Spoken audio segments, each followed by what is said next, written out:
안녕하십니까, NJ 스튜디오 차승TV의 제이입니다.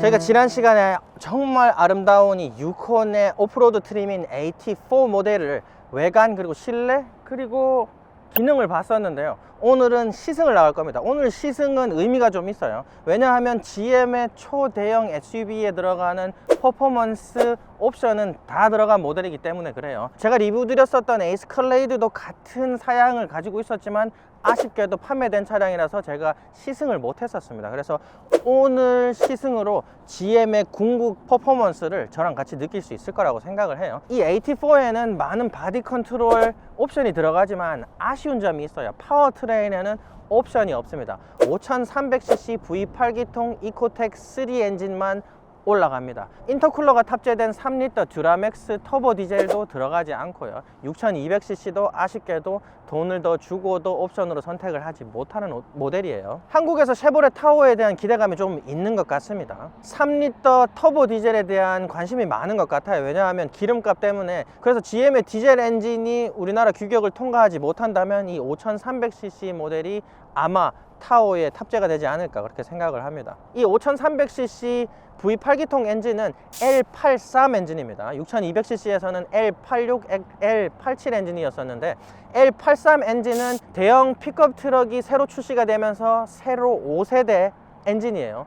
L87 엔진도 5세대 엔진이긴 하지만 에스컬레이드에 들어가면서 유콘 데날리에 들어가면서 한 번 더 모델 변경이 있었어요. L86에서 L87로. 하지만 L83 엔진은 5세대에서 출시가 되고 변경이 따로 없었습니다. 그래서 트럭에 들어가는 엔진과 동일한 엔진이라고 보시면 되고요. 그래서 5세대에 적용이 됐었던 실린더 디액티베이션 4기통, 8기통을 왔다 갔다 하면서 구동을 하는 기능이 그대로 들어가 있습니다. 이 5300cc 엔진은 355마력에 53토크를 보여줍니다. 그래서 이 커다란 몸을 끄는데 전혀 지장도 없고 6200cc에서는 정말 부드러운 주행을 보여줬었지만 5300cc 노멀을 제가 노멀 모드로 주행을 했을 때는 부드러움보다는 토크에 집중이 되지 않았나 그렇게 생각을 해요. 트럭에 들어가는 컨피규레이션을 좀 그대로 차용하다가 보니까 좀 토크에 약간 집중한 느낌이 들기도 하고요. 그래서 포드 GM이 공동 개발한 10단 자동 트랜스미션이 올라갑니다. 역시나 같은 트랜스미션인데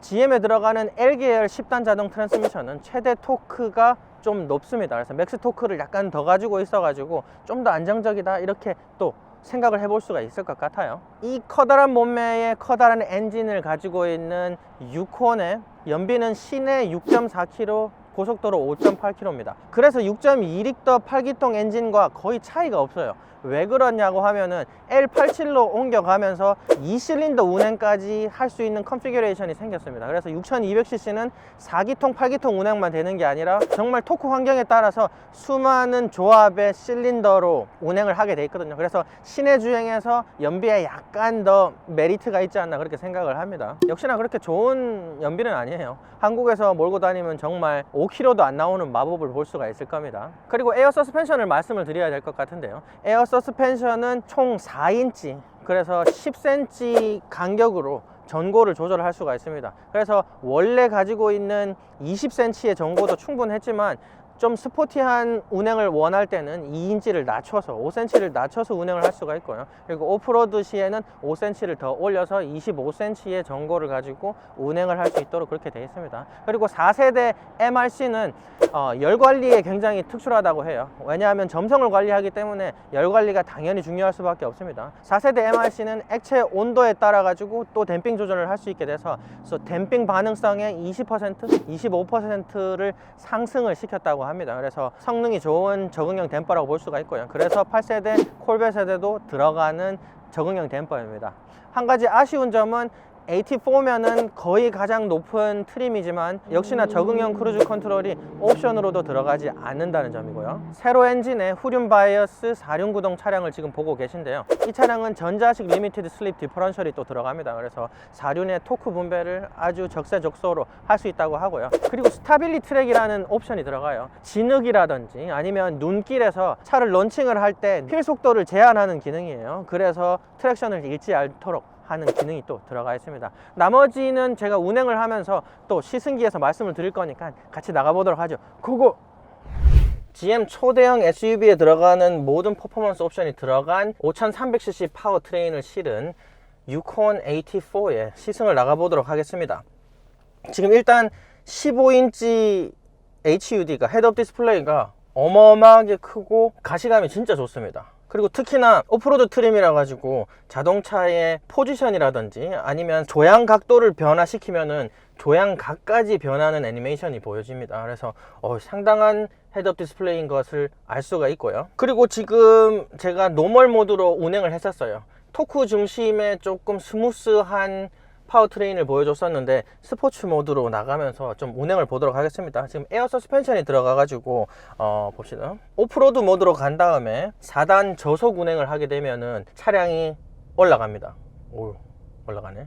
안 그래도 엄청나게 높은 차량인데 5cm가 더 올라가니까 차량이 정말 하늘에 떠 있는 듯한 그런 느낌이 드네요. 그래서 지금 스포츠 모드로 바꾸고 난 다음에 전고를 20cm 이하로 떨어뜨려 가지고 운행을 해 보도록 하겠습니다. 지금 바디 온 프레임 차량의 바디 컨트롤에 제가 불만이 많지 않습니까? 하지만 이 차량은 GM이 뽐내는 바디 컨트롤 옵션이 다 들어가 있고, 그리고 가장 낮은 전고로 운행을 하기 때문에 상당히 기대가 큽니다. 일단 초대형 SUV에다가 가장 파워풀한 파워트레인이 실려있지 않아서 스포츠 모드인데 푸시가 강력하다거나 스포티한 가속을 보여주진 않거든요. 그런데 힘은 충분히 느껴집니다. 초대형 SUV에서 제가 약간 불만이 있는 부분들은 파워트레인 세팅이 대형 픽업 트럭 세팅에서 많이 못 벗어났다는 점인데요. 저단 기어 운행에서 토크에 엄청 집중을 하고 휠 스피드를 너무 낮춰놨어요. 그래서 초반에 런칭에서 강력함을 보여주기는 어렵습니다. 토잉을 할 때 힘을 느낄 줄은 모르겠지만 가속에서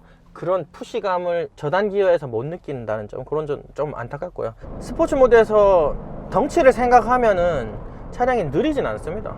충분히 잘 나가네요. 저단 기어에 좀 저속 휠 스피드를 세팅된 구간만 지나가면은 그래도 나름 괜찮은 푸시를 보여주네요. 그리고 자연흡기 V8기통 엔진이 들어가 있어서 부드럽습니다. 상당히 부드럽고요. 그래서 4100rpm에서 최대 토크에는 53토크가 나오는데 역시나 자연흡기에 좀 한계인 것 같아요.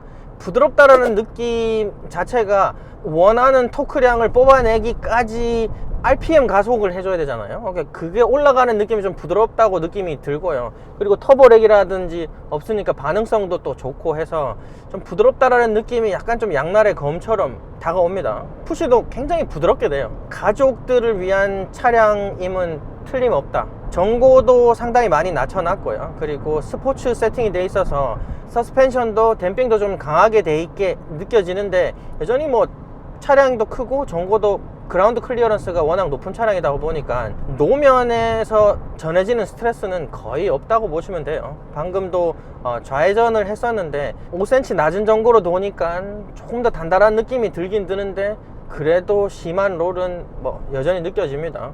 다른 SUV들에 비해서, 유니바디들에 비해서는. 특히 고속에서 사다리 프레임 SUV들의 한계가 많이 느껴지거든요. 그래서 이따 고속도로에 나가서 좀 느껴보도록 해요. 항상 제가 GMC 트럭을 몰거나 대형 차량을 몰면은 말씀드리지만 차량이 어마어마하게 크고 정말 버스에 앉아있는 느낌이 들어서 그냥 느낌이 웅장하고 기분이 좋습니다.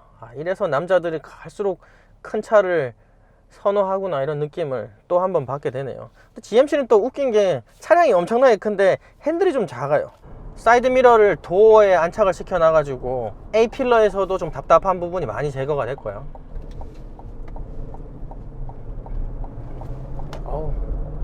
방금 제가 좌회전을 살짝 빡빡하게 했거든요. 조금 고속으로 했는데 상당히 좋은데요. 일단 고속 바디 컨트롤은 더 나가서 봐야 되겠지만 일단은 지금 에어 서스펜션이 들어간 모델은 코너가 상당히 샤프합니다. 자, 고속도로에 진입해 보도록 하겠습니다. 속도 좀 빼고 고속도로에 플로어링을. 와, 좋다. 무서워서 운전을 못하겠네.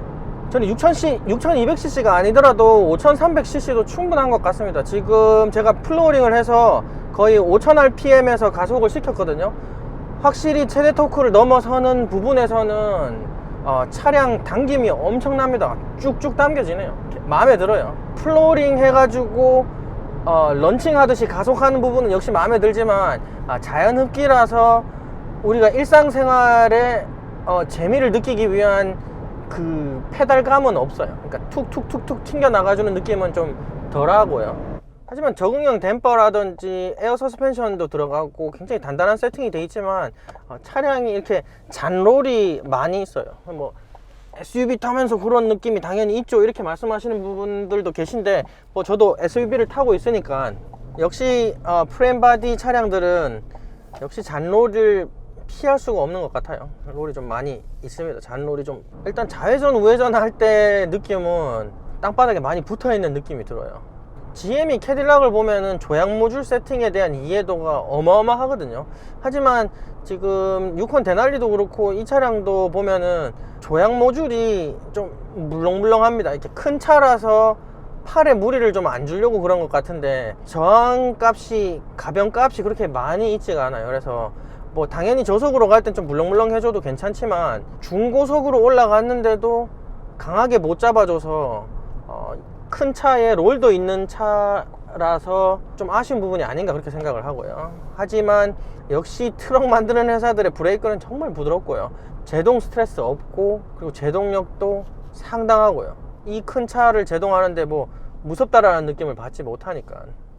자, 속도를 빼고 고속도로에 올라가 보도록 하겠습니다. 램프를